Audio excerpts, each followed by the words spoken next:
Pokemon, a game aimed at children where you catch and fight cool creatures while exploring a brand new world, developing useful strategies and forming close bonds with the little guys. Versus Doom, a game aimed at mature audiences where you rip and tear through every single enemy in the game. Brutally. The two together? Why not? Wouldn't be the craziest crossover between Doom and Nintendo. The Doomslayer is easily one of the strongest video game protagonists, and is used to mowing down hordes of enemies on his own. But Pokemon is full of absolute monsters that are capable of pretty insane stuff. And with Doom the Dark Ages dropping not too long ago, and Pokemon ZA coming later this year, I'll be asking, can the Doomslayer solo the Pokemon universe? First, let me preface this whole video by saying that I'll be going off canon showings, especially for the Pokemon side, and not things that are strictly gameplay. Like, they're not taking turns fighting here, and in-game stats and strategies that would only work in-game won't be considered. There are a lot of Pokemon, 1025 if we ignore their alternate forms, and the Slayer is up against every Pokemon and not just one of each kind. He is not a lion. But we do have some range here. Even ignoring legendaries for now, there are Pokemon who can casually create black holes, are hotter than the surface of the sun, and can move faster than the speed of sound. Crazy that they share the same universe as like a love disc. God, it's so stupid. I genuinely hate filler Pokemon. Not relevant to the video, but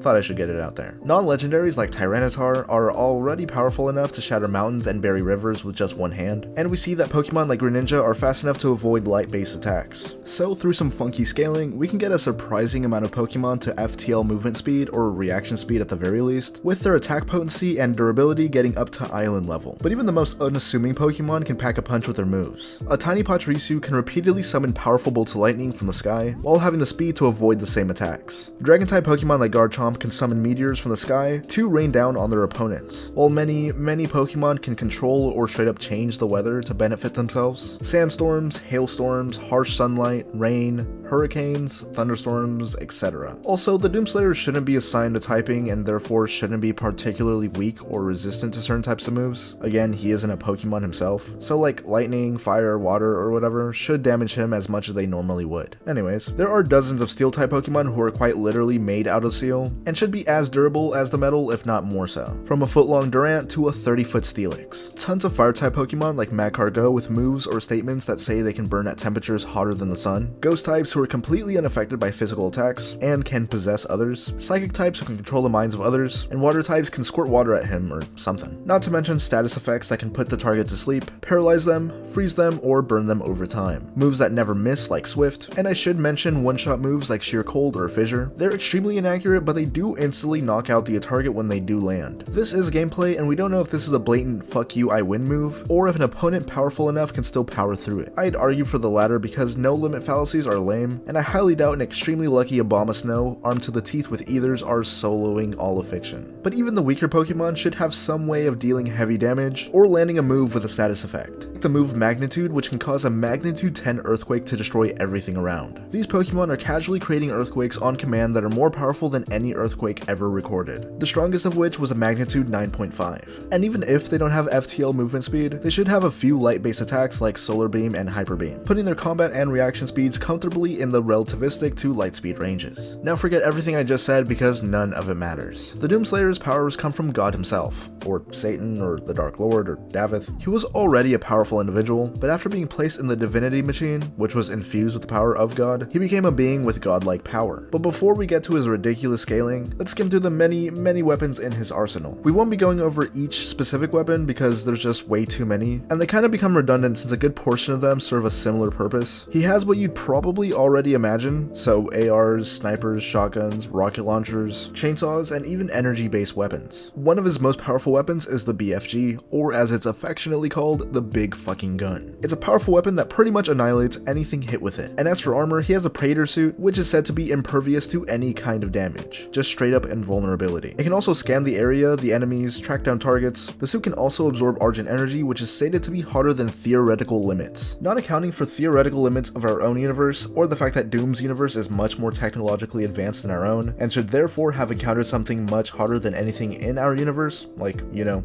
hell. This would make Argent Energy at least, and I mean insane lowball, 5.5 trillion Kelvin, which is a lot hotter than the surface of the sun. But even without weapons and armor, he was scrapping with and killing titans, which should be relative to some of the physically superior Pokemon like Tyranitar or Rhyperior. And again, this is just the Slayer whipping titans solo style, without his usual gear. He's stated to have infinite stamina, strength, and speed, as well as blatant immortality. Even when he did die, he just kind of came back, giving you the achievement Too Angry to Die. His gear should give him at least a few typings to work with, since he has incendiary rounds as well as plasma-based weapons which can fire chain lightning. He also has access to runes which give him extra abilities like heavenly daggers made of light, a turret, or even the ability to just not die. And while I do believe that most Pokemon, not even counting legendaries or mythicals, are stronger than pretty much anything you'll encounter in Doom that isn't a boss fight, it's pretty apparent that the Doomslayer isn't fighting for his life here, at least not canonically. He's been doing this for hundreds or thousands or millions or billions of years at this point, since the flow of time changes while he's in hell. So killing hordes of demons that include possible town or city busters is just another Tuesday for him. And I don't believe that the difference in power between a Marauder and like a Tyrantrum would be enough for him to notice any difference at all. We've seen him break out of powerful mind control through sheer will, so I doubt Pokemon like Hypno would be able to hypnotize him, nor would any move be able to put him to sleep since he doesn't tire. Honestly, any and all mental attacks would be useless against him since power-ups in-game, like Berserk and Invulnerability Spheres, that have permanent negative effects on the user like a perpetual state of delirium, or being left completely mindless, leave the Slayer with none of the side effects, only the buffs. We already established how he'd be immune to any and all fire-type attacks, and he's been shown to be able to physically harm ghosts, stuck between corporeal and ethereal dimensions, or lost souls who are literally just souls, no body and no mind, so he'd still be able to grab hold of and punch a Mimikyu in the face. So the Doomslayer stomps out most Pokemon with ease, big whoop. But how would he fare against mythical and legendary Pokemon? There are a lot of absolute frauds that are stamped with legendary titles, like a Chi-Yu isn't giving the Doomslayer any issue at all. A particularly angry Mudkip would strike more fear into the hearts of enemies than this fish. But there's levels to this, as I mentioned in my legendary Pokemon ranking, but surely all 10 of you watching have already seen that absolute banger of a video. Legendaries like Lugia, who can cause 40-day-long storms that blow apart houses with a single flap of its wings, or Groudon and Kyogre, who can terraform or even outright destroy the entire planet just as a byproduct of them fighting each other. And of course Pokemon who can outright destroy the planet on their own, like Rayquaza, who can whoop both Kyogre and Groudon in its base form, and then go on to Mega Evolve and simply fly through a meteor that was capable of turning the earth into ash. Or like Zekrom and Reshiram, who both have Pokédex entries that state they can individually scorch the world with their powers. Xerneas and Yveltal control life and death within the Pokemon universe, Yveltal being especially dangerous since he can just spread his wings and absorb the life force of anything around, and Xerneas being possibly able to revive any and all Pokemon the Slayer kills. Other Pokemon that should be around this planet to large planet busting level of power include 100% Zygarde or like Lunala and Solgaleo, but it does get even crazier. Eternatus was stated to have infinite power and its presence can force Pokemon to Dynamax, which makes them huge and violent, not to mention its size at 100 meters long. But Eternatus isn't the only Pokemon with infinite power. Victini, funny enough, is stated to store infinite power within itself that it can then pass on to any other Pokemon. It's said to always win and or bring victory to those around it, and that's a really funky thing to work with here in this scenario because if taking this at face value, Victini solos and these other Pokemon it can share infinite power with are just overkill. But here we do have another no limit fallacy where we have to assume that there's a limit to Victini's power, because again, it surely doesn't solo all of fiction. And we should pull it back just a bit and realize that Victini is a mythical Pokemon and is very rare, so his Pokédex entry is most likely greatly exaggerating here, much like many other Pokemon. So Victini's presence isn't just an insta-win for the Pokemon side, but back to powerful legendaries. Ultra Necrozma was stated to absorb all the light from its home universe, easily soloing multiple powerful Pokemon I've already mentioned like 100% Zygarde, and Solgaleo and Lunala, as well as some official art that shows it taking on Mewtwo, Rayquaza, Ho-Oh, Yveltal, and Xerneas on its own. And he owns the absolute coolest Pokemon move of all time, Light That Burns the Sky, or the direct translation, which happens to be even cooler, Heaven's Scorching Light of Destruction. Necrozma should scale around galaxy levels of power, but I've seen it scaled all the way up to universal. So will it be enough?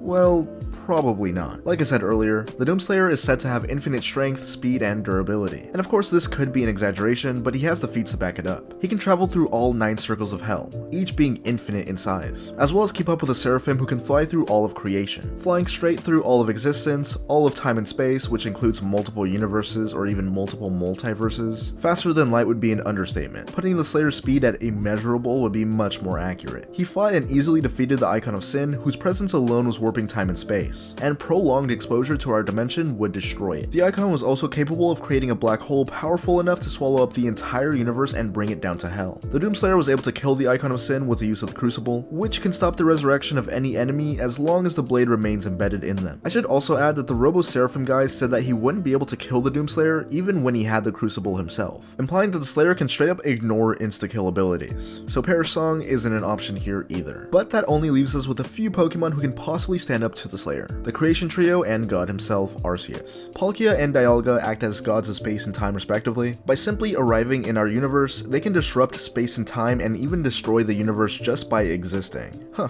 deja vu. Jokes aside, the Icon of Sin should be relative to these guys, due to the universe destroying statements. I do believe that Dialga and Palkia are stronger than the Icon of Sin, since on top of the ability to destroy a universe by existing, they can create universes on their own. Dialga also has blatant time shenanigan powers like stopping, slowing, or reversing time. Palkia and Dialga's fights also have the power to destroy universes, as we've seen their clashes erase nearby areas from existence. It's worth mentioning that the Lake Trio has the power to calm and subdue one of these guys at a time. It's possible that they can do something similar to the Slayer. I do believe that the Doomslayer has a higher mental resistance than Palkia and Dialga, and even then, the red chains that the Lake Guardians made to calm them down have straight up failed before. But Giratina should scale way above them, as it can take them both on at the same time, likely being immune to reality erasure. Giratina controls antimatter and resides in the Distortion world and is essentially the devil in the Pokemon universe, so this fight would be pretty fitting. So even if we agree that the Icon of Sin is relative to Pinky Pink and Pinky Blue, and Giratina is way above the two of them combined, essentially making him 3 Icons of Sin in power at the very least, then how would the Doomslayer compare? Well, by scaling the Doomslayer to his own universe's devil, the Dark Lord, who as we know is the creator of everything in the Doom multiverse, and the Slayer won without too much issue as we see in the final cutscene, you can scale Giratina to around multiversal in power, but Davoth is the big pappy of the whole thing. So that begs the question, can the Doomslayer defeat Arceus? To get that answer, we have to agree on how Arceus compares to Davith. If Arceus is weaker or even around his power, then the Doomslayer should win relatively easily. And here's where we kinda hit a fork in the road: your interpretation of the powers shown in the two games and how powerful that makes its characters. And taking these games at face value makes it hard to side with the Doomslayer here. Aside from statements and the prestige of being this all-powerful creator, we just don't see or feel that level of power from Davith. Like, this is canonically the biggest bad, the all-powerful creator of the multiverse, and this is the gameplay. As opposed to Pokemon who really do fight each other and use these powerful moves that are actively destroying space and time. Again, taking these games at face value, I think Doomslayer stops at Giratina. Icon of Sin equals Palkia and Dialga, whatever, but Giratina is much more powerful than even that I just don't see the Slayer beating him with all the powers and abilities that we see from Poke Satan. But if you'll allow me to do my best at putting my power scaling poo brain cap on, then we'd see that Davith is capable of creating multiple infinitely sized multiverses. As I stated before, Hell itself is a living being that's the size of multiple infinities or